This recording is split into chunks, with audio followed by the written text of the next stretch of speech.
Stamp and registration department के हुकाम के मुताबिक तेलंगाना भर में रजिस्ट्रेशन के अमल में अबूरी तौर पर खलल पड़ा। टेक्निकी मसाइल की वजह से जुमेरात को दोपहर से रजिस्ट्रेशन का अमल आर्जी तौर पर रुक गया। बताया गया है कि रजिस्ट्रेशन के लिए आधार लिंक न होने की वजह से मुश्किलात दरपेश हुई है। UDIA में EKYC वेरिफिकेशन से मुतालिक टेक्निकी मसले दरपेश हुए हैं। इसकी यकसोई के लिए माहिरीन की खिदमत हासिल की गई। रजिस्ट्रेशन का अमल रुक जाने की वजह से रजिस्ट्रेशन के लिए आने वाले अफराद को मुश्किलात का सामना करना पड़ा। ओहदेदारों के मुताबिक मसले की यकसोई होती है। रजिस्ट्रेशन का अमल मुकम्मल किया जाएगा। उम्मीद है कि जुमा के दिन रजिस्ट्रेशन का अमल हज़्व मामूल शुरू हो जाएगा। हैदराबाद की नामपल्ली कोर्ट ने यूट्यूबर प्रणीत हनुमंतु को बाप बेटी के रिश्ते पर सोशल मीडिया पर नाजेबा तबसरा करने के मामले में 14 दिन की जुडिशियल रिमांड पर भेज दिया। इसके नाजेबा तबसरे के बाद तेलंगाना के अलावा आंध्र प्रदेश और दीगर रियासतों में यूट्यूबर प्रणीत के खिलाफ कार्रवाई करने का मुतालबा किया गया और तेलंगाना की वजीर बराए बहबूद खवातीन व अतफाल सीतक्का ने भी प्रणीत के खिलाफ मुकदमा दर्ज करने की पुलिस को हिदायत दी थी, जिस पर साइबर पुलिस ने मुकदमा दर्ज करते हुए इसे चश्मे को बेंगलुरु में गिरफ्तार किया था। अदालत ने प्रणीत के साथ 3 दीगर मुलजिमीन को 14 दिन की रिमांड पर दे दिया। प्रणीत के खिलाफ सेक्शन 67 BIT पॉक्सको और 294 BNS के तहत केस दर्ज किया है और कोर्ट की जानिब से अदालती तहवील में देने के अहकामात के बाद इसे चंचलगुड़ा जेल भेज दिया गया।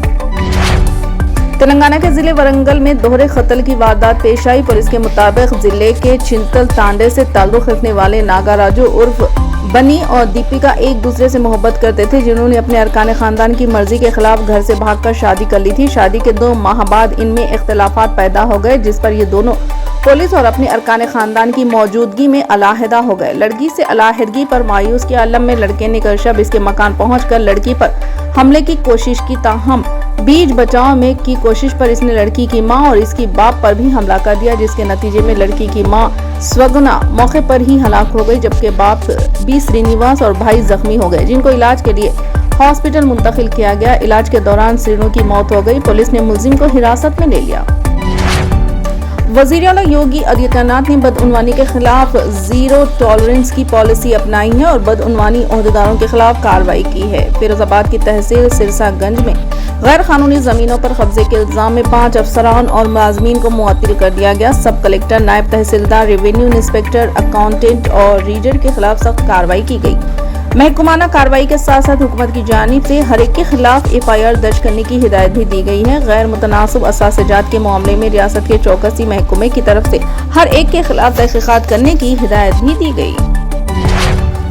मगरबी बंगाल में सरकारी जमीनों पर गैर कानूनी कब्जे की वजह से रियासती लैंड रिफॉर्म्स डिपार्टमेंट के अफसरान पर कार्रवाई की गई। मगरबी बंगाल हुकूमत ने 180 block land record officers PLRO और कई रेवेन्यू अफसरान का तबादला कर दिया। ये कार्रवाई वजीर आला ममता बनर्जी के जरिए महकमे बदउनवानी के इल्जामात पर सख्त नाराजगी का इजहार करने और सख्त कार्रवाई की हिदायत के 1 हफ्ते के अंदर की गई।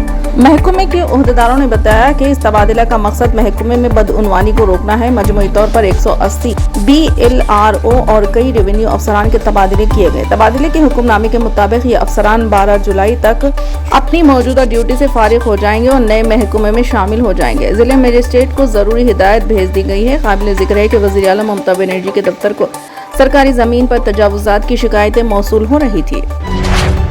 महाराष्ट्र में आइंदा 3 माह में असेंबली के इंतखाबात होने वाले हैं, जिसके पेश नज़र हर सियासी पार्टी अपनी सफ बंदी में लगी हुई है। इस दरमियान अरकान असेंबली के लिहाज से महाराष्ट्र की सबसे बड़ी पार्टी का शेरआज़ा दिन ब दिन बिखरता जा रहा है। बीजेपी के एक बड़े लीडर डॉक्टर मधु कन्हकालाल ने 9 जुलाई को पार्टी को अलविदा कहा था। आज एक और बड़े लीडर सुधाकर भालेराव ने बीजेपी छोड़कर शरद पवार की NCP में शमूलियत इख्तियार कर ली।